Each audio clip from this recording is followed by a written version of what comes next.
Manajemen Sudah. peserta didik, Pupil Personal Administration. Pupil Personal Administration itu bukan pelajaran, itu merupakan layanan seperti BK.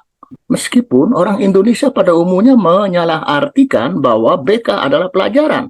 BK itu layanan, bukan pelajaran. Oleh karena itu tidak ada guru BK, yang ada konselor BK. Kalau Anda pergi ke barat sana, Anda tanya, who is guidance and counseling teacher? Bingung orang sana. Apa? Guidance and counseling teacher. Gak ada teacher untuk guidance and counseling. We don't have any. We have counselor. Counselor itu penasehat, pembimbing, pemberi arahan. Kadang-kadang konselor itu juga menjadi seperti pengacara dalam tanda kutip. Kalau murid punya masalah. Manajemen peserta didik ialah manajemen yang mengatur dan mengawasi kegiatan peserta didik. Mulai mereka mendaftar sampai mereka lulus, agar mereka dapat mengembangkan bakat dan minat. Sehingga mereka menjadi SDM yang berkualitas dan punya daya saing. Mirip dengan BK, tujuannya banyak. Ini saya peras menjadi satu saja. Untuk mencapai keteraturan kegiatan peserta didik, supaya dapat mendukung proses mengajar belajar tertib dan lancar. Dengan demikian, tujuan sekolah dan tujuan pendidikan dapat tercapai. Mereka teratur dalam berkegiatan, baik yang akademik maupun non-akademik. Teratur, dia dijadwal, dan itu tercatat. Itu diatur sejak awal. Semua personel sekolah, dari administrator ialah kepala sekolah, para guru sampai satpam, semua tahu karena ada jadwal. Coba Anda pahami gambar ini. Manajemen peserta didik itu memiliki arti penting. Madrasah dan sekolah itu pasti memiliki proses manajerial. Ada perencanaan, ada pelaksanaan, ada pengawasan dan evaluasi, minimal begitu. Dan itu semua dipakai untuk mengoptimalkan kapasitas belajar para siswa. Nah, itu diimplementasikan dalam proses manajemen peserta didik. Madrasah dan sekolah bertujuan secara tidak langsung mencapai madrasah atau sekolah efektif. Madrasah yang memuaskan. Karena dia kebijakan. Kebijakan itu gagal kalau tidak memuaskan.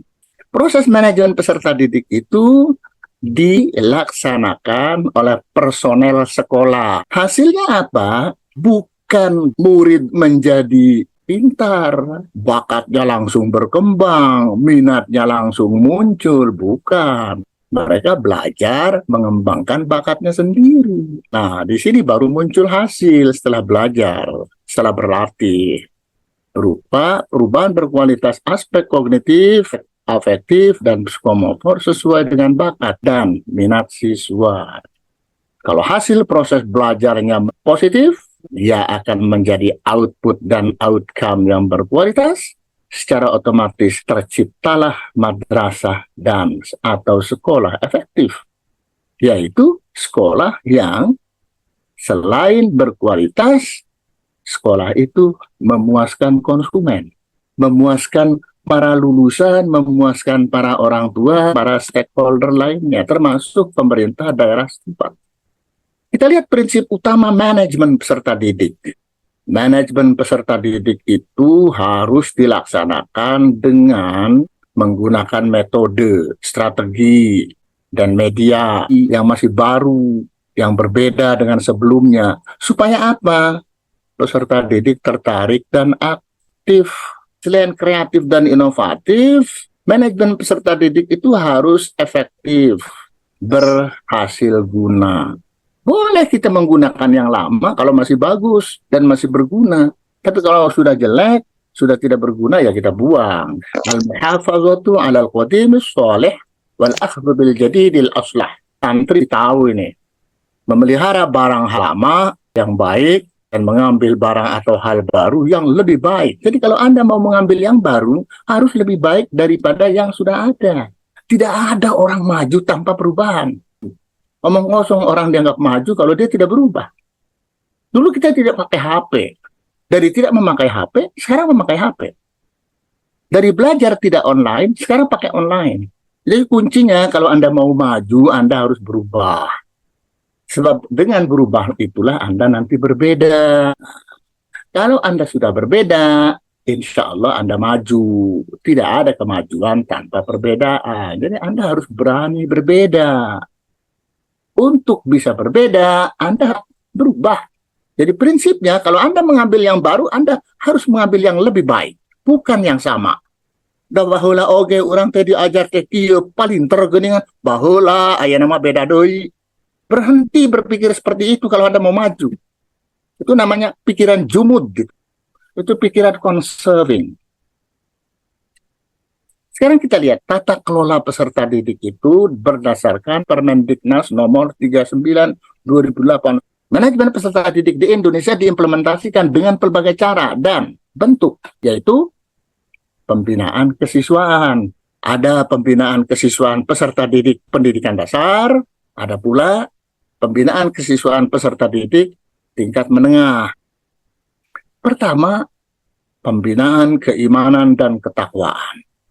Misalnya, melatih dan membiasakan sholat berjamaah di masjid atau musola, sekolah atau madrasah.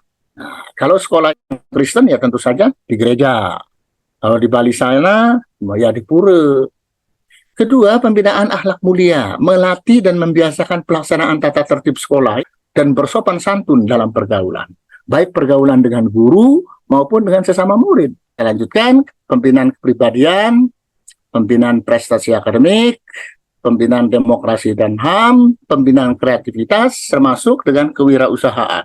Keterampilan untuk ekonomi kreatif, menciptakan barang yang berguna, mengadakan usaha koperasi siswa. Pembinaan kualitas jasmani dan kesehatan, pembinaan sastra dan budaya, agar mereka berbahasa dengan benar dan baik. Pembinaan teknologi informasi dan komunikasi, bukan TIK-nya yang dibina, siswanya yang dibina supaya bisa menggunakan teknologi informasi dan komunikasi. Misalnya mereka menggunakan TIK untuk belajar. Yang ke-10, pembinaan komunikasi berbahasa asing. Misalnya, lomba tulis, menulis, lomba pidato dalam bahasa asing. Katakan dalam bahasa Inggris dan dalam bahasa Arab. Kita lihat sekarang. Dan ini hampir tidak pernah terpikirkan oleh para pelaku pendidikan. Sangat jarang. Coba Anda lihat baik-baik. Keberhasilan proses pendidikan madrasah dan sekolah dapat dilihat dari dua hal. Satu, keberhasilan alumni dalam melanjutkan pendidikan pada jenjang pendidikan yang lebih tinggi. Dari MA ke UIN, UPI, ke IPB, ke UGM. Yang kedua, juga dapat dilihat dari peran mereka dalam tugas yang mereka kerjakan secara profesional. Baik sebagai pegawai atau karyawan, maupun sebagai pewirausaha kalau mereka tidak melanjutkan kuliah. Dalam hal ini, data alumni perlu dikelola sedemikian rupa agar bermanfaat tidak hanya sebagai masukan untuk peningkatan kinerja madrasah dan sekolah di masa yang akan datang, tetapi juga bagi stakeholders, terutama alumni dan orang tua. Sekolah menengah yang serius mengurus data alumni dan mengelolanya sedemikian rupa, baru Madrasah Aliyah Negeri Insan Cendekia. Kabarnya semua MAN IC di Serpong, Tangerang Selatan, di Gorontalo, di Jambi, itu punya data alumni madrasah. Baik alumni yang melanjutkan kuliah maupun alumni yang bekerja. Insan Cendekia Serpong, Tangerang. Yeah. Itu MAN pertama yang didirikan oleh almarhum Profesor Habibie dulu. Saya sudah keluar dari tempat sekolah puluhan tahun yang lalu. Sampai sekarang saya masih mendapat majalah yang menceritakan kegiatan universitas tempat saya dulu sekolah. Bayangkan, setiap sekian tahun sekali ada formulir yang perlu diisi. Nama Anda, gelar Anda, prodi Anda dulu apa, sekarang Anda bekerja sebagai apa, di mana, karya Anda apa. Nanti akan mereka lihat di Google. Anda sendiri bisa melihat di Google. Nah, jadi universitas punya data mengenai alumni. sampai sekarang dikirimi. Dan itu menjadi semacam bahan untuk iklan juga. Lihat, lulusan kami sekarang ada yang menjadi Perdana Menteri Anu, lulusan kami bernama Anu dari Indonesia menjadi menteri. Semua tercatat di universitas itu. Sekolah menengah pun begitu. Mereka punya catatan lengkap sekali. George dari SMA Adelaide, lulus tahun sekian. Masuk Flinders University, Fakultas Kedokteran. Setelah lulus, dilaporkan, George bekerja di rumah sakit mana. Itu penting dalam rangka menjalin forum silaturahim. Kita lihat sekarang. Semua pernyataan di bawah ini keliru kecuali ketertiban dan kelancaran proses mengajar belajar merupakan dampak keberhasilan manajemen peserta didik, Prof. Ya, alasan Anda apa? Kenapa bukan implementasi proses manajemen? Karena manajemen peserta didik yang baik akan melahirkan sebuah ketertiban dan kelancaran dalam hal belajar mengajar, Prof. Saya mau seorang lagi yang dari perempuan. Anif. Ada, Prof. Apa jawaban Anda? Ini Prof yang nomor 4. Nomor 4. Membiasakan siswa menolong guru, memberikan rokok dan tas pada suatu pembinaan akhlak mulia. Aduh. Sekarang, nah, yang Anda anggap benar yang mana? Yang nomor 4 kah? Oh, yang benarnya, Prof. Oh iya, kecuali mohon maaf. Ya?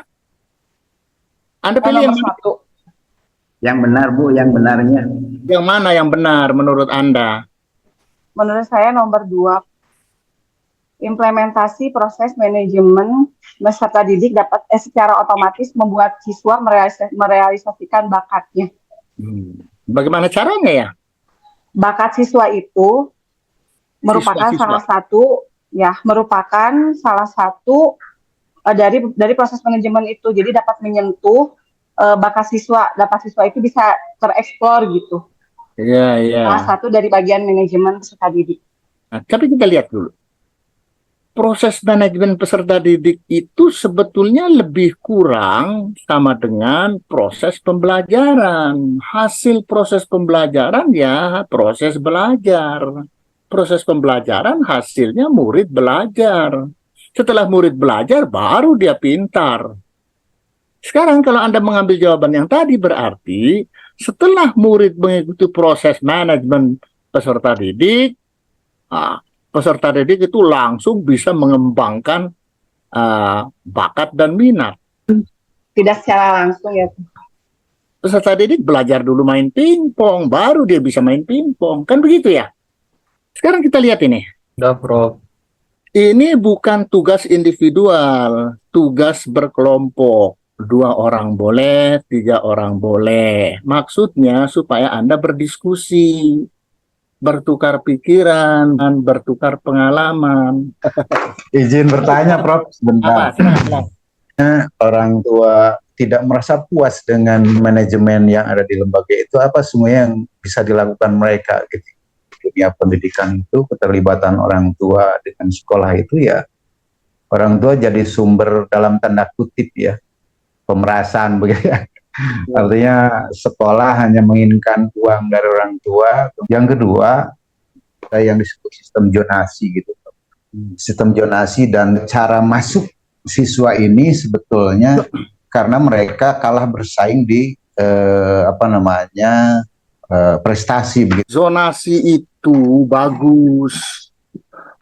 Menurut saya masih sangat perlu dibikin lebih bagus, terutama dalam hal mekanisme pelaksanaannya.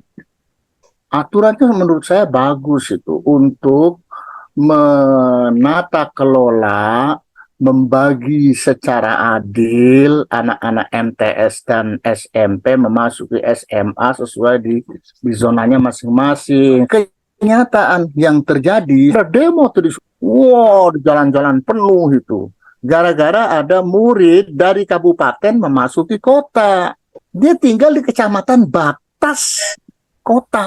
Dia ingin masuk SMA kota, padahal dia orang kabupaten. Dan sebetulnya di kabupaten ada SMA yang bagus. Cuma karena dia ingin masuk ke zona kota, Dan setelah diteliti memang bagi duit mereka. Nah itu sayang sekali ya. Disitulah perlunya amanah. Orang profesional itu kalau tidak amanah ya macam-macam bisa dimainkan. Tapi kalau orang amanah insya Allah dia akan bertahan pada tempatnya yang benar. Kepuasan pelanggan, memang itu setiap kebijakan harus bermuara pada kepuasan users atau stakeholders. Tapi yang terjadi di lapangan, masyarakat kita yang ada jengkel, unggal tahun depan tahan duit ke meli bangku, whiteboard, masang iya, masang itu. Kuncinya kan karena tidak ikhlas dia memberi. Kalau ikhlas memberi kan tidak ada masalah. Karena seharusnya dia tidak mengeluarkan uang, dia keluarkan uang juga, padahal penghasilannya pas-pasan. Al-Hidayah. Walafu minkum. Wassalamualaikum warahmatullahi